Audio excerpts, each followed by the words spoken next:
अस्सलाम वालेकुम व्यूअर्स। तो कैसे हैं आप सब? उम्मीद करती हूँ आप सब ठीक होंगे।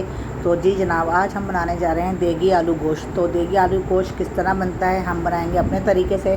तो जी जनाब, यहाँ पे हमने ले ली है पतीली, पर उसमें हमने डाल लिया ऑयल। ऑयल हमारा गर्म हो चुका है और इसके साथ ही हमने ले लिए हैं 3 बड़े साइज़ के प्याज, जिसको हमने कटिंग कर लिया है। और कटिंग करके अब हम जैसे हमारा ऑयल गर्म होता है हम फिर प्याज उसमें शामिल कर देंगे। तो ये देखें, ये हमने प्याज डाल दी है और प्याज को हमें ज़्यादा डार्क ब्राउन नहीं करना, हमें प्याज को लाइट ब्राउन ही रखना है, वरना अगर हमने डार्क ब्राउन कर लिया तो हमारा कौरमा का कलर ख़राब हो जाएगा। तो यहाँ पे हमने ले लिया है 1 किलो मटन गोश्त। तो ये हमने मटन का 1 किलो गोश्त ले लिया है। तो गोश्त हमारा देखें हमने निकाल के रखा है। अब हमें जो है जैसे हमारी प्याज लाइट ब्राउन होती है तो वैसे ही हम इसमें गोश्त ऐड कर देंगे। तो यहाँ पे प्याज हमारी अभी ब्राउन हुई नहीं है, प्याज हमारी भुजी भुजी सी हो गई है। तो अभी हम जैसे ही हमारी प्याज लाइट ब्राउन होगी तो उसमें से हम आधी प्याज निकाल लेंगे और आधी हम उसी में रहने देंगे। तो जैसे हमारी प्याज यहाँ पे गोल्डन ब्राउन होगी तो वैसे हम प्याज यहाँ निकाल लेंगे। अच्छा, तो यहाँ पे हमने ले लिए हैं लहसुन अदरक, एक बॉल ले लिए। बॉल के अंदर हम 3 चम्मच लहसुन अदरक के डालेंगे और लहसुन अदरक के बाद फिर हम डालेंगे 2 चमचम पिसी मिर्चों के डालेंगे। ये हमने 2 चमचे पिसी मिर्चों के डाल दिए हैं। और यहाँ पे हम हस्बे ज़ायका नमक डालेंगे, अगर आप थोड़ा तेज़ खाते हैं तो तेज़ भी ले सकते हैं। और यहाँ 1.5 चमचा हम हल्दी डालेंगे और 1 चमचा हम कौरमा मसाला डालेंगे। तो जी जनाब, ये आप देख सकते हैं कि यहाँ पे हमने कौरमा मसाला डाल दिया है। तो और इसको हम कर लेंगे अच्छी तरह मिक्स करने के बाद फिर हम लेंगे 2 चमचे दही के। अगर आप चाहें तो 3-4 चमचे भी ले सकते हैं, लेकिन मैंने यहाँ पे 3 चमचे लिए हैं। और 3 चमचे दही शामिल करने के बाद इसको अच्छी तरह पेस्ट बनाएंगे। इसका पेस्ट बनाने के बाद इसको हम जो थोड़ा सा पानी डाल के इसको थोड़ा वो कर लेंगे, पतला कर लेंगे इसको। और फिर जैसे ही हमारा जैसे प्याज हमारी ब्राउन होती है फिर हम प्याज को निकाल लेंगे, इसको हम थोड़ा सा फेंट लेंगे।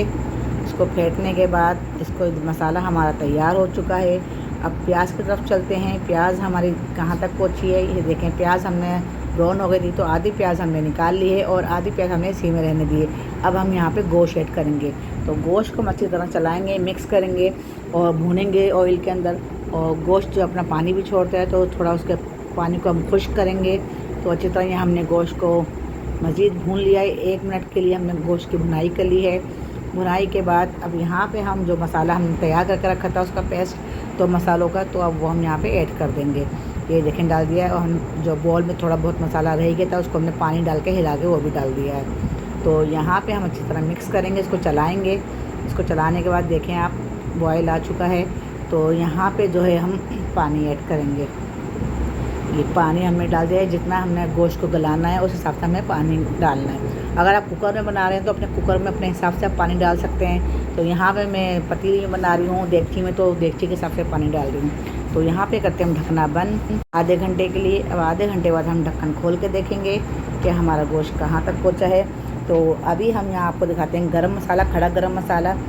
तो ये हमने दालचीनी और ये हमने लौंगे, काली मिर्चें और ज़ीरा, सफ़ेद ज़ीरा और 2 हमने सफ़ेद इलायची ले ली हैं। यहाँ पे हमने ले लिया है खड़ा गरम मसाला और कुछ हमने सफ़ेद ज़ीरा। अब इसको हम मोटा मोटा चॉप, यानी कि अगर आपके पास चॉपर है तो आप चॉपर में भी कर सकते हैं। यहाँ पे मैंने ले लिया इमाम दस्ता। इमाम दस्ते में मैं इसको कूटूँगी।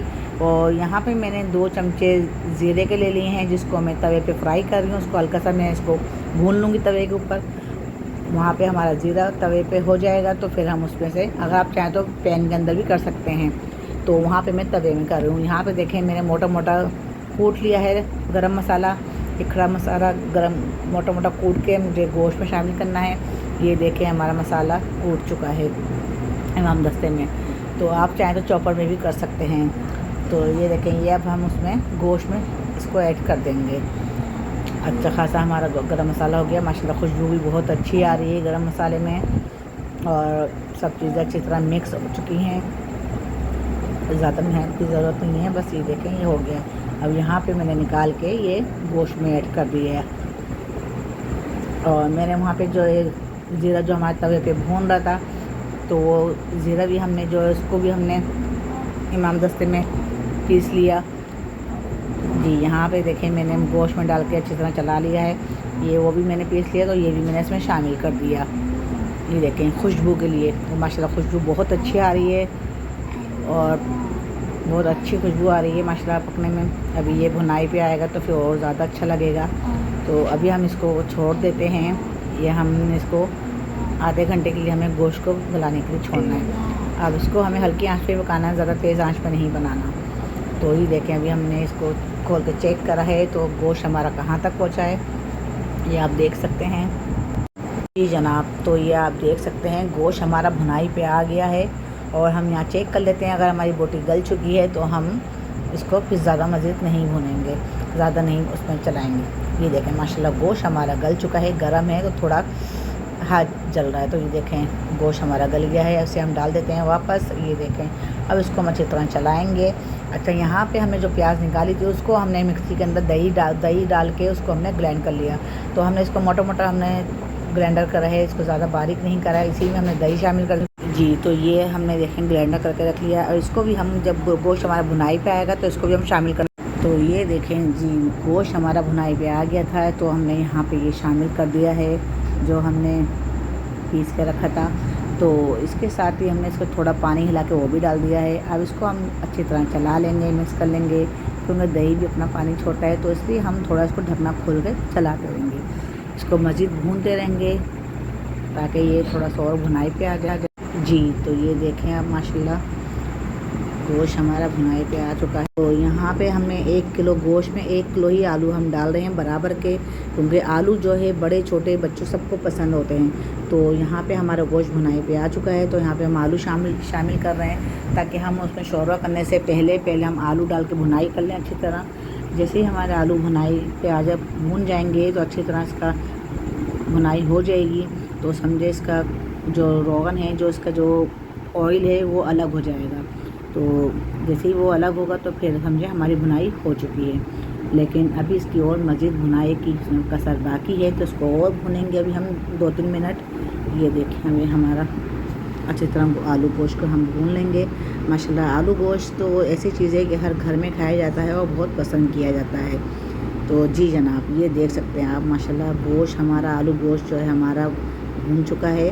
और इसको हम ढकना करते हैं बंद और डिश आउट करके हम आपको दिखाते हैं। ये देखें हमारा डिश आउट हो चुका है और माशाल्लाह देखें माशाल्लाह खुशबू बहुत अच्छी आ रही है और माशाल्लाह बन के बहुत अच्छा लग रहा है और जायके में भी बहुत अच्छा है। तो आज की रेसिपी आप लोगों को मेरी कैसी लगी, पसंद आए तो उसे लाइक करें, शेयर करें और कमेंट्स करें, और कमेंट्स करके मुझे लाजिम बताएं। तो फिर मिलते हैं अगली रेसिपी के साथ। अल्लाह हाफिज़।